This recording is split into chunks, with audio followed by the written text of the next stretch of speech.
Big news just broke. Trump administration officials are officially setting up their first direct meeting with China to address the ongoing and increasingly tense tariff war. This is not just good news for the U.S. economy, but also a crucial step toward global market stability. So why now? Well, China is beginning to feel the intense pressure. Their economy is panicking as imports to the U.S. drop to levels not seen in 2 decades. A recent chart shows China's share of U.S. goods imports has plummeted to just 11%, a number we haven't seen since 2004, even lower than during the pandemic.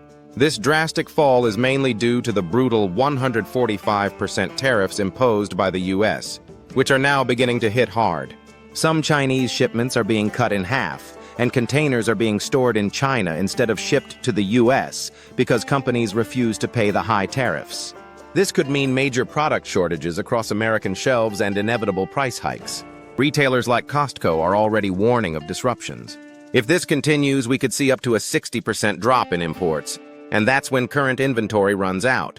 The Trump administration, however, seems determined to bring China to the table, and that's exactly what's happening. Treasury Secretary Scott Bessent and U.S. Trade Representative Jamieson Greer are heading to Geneva to meet China's Vice Premier He Lifeng. Despite previous denials by Beijing, China's Commerce Ministry now confirms the meeting, noting that this move was made after serious internal evaluation and growing pressure from Chinese factories, global markets, and U.S. consumers. Workers in China are protesting. They're manufacturing goods but not getting paid because American companies are withholding payments until shipments are received.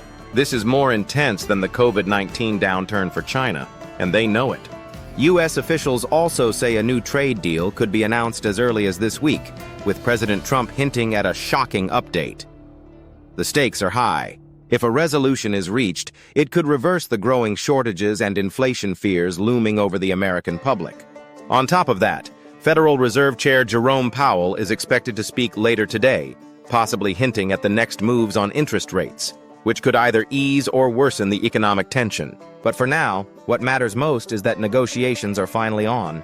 China had no choice but to sit at the table, and now the world watches to see whether this critical meeting will end the tariff battle or escalate it further. Stay tuned, subscribe for real-time updates, and as always, I'll keep bringing you the latest as this major story unfolds.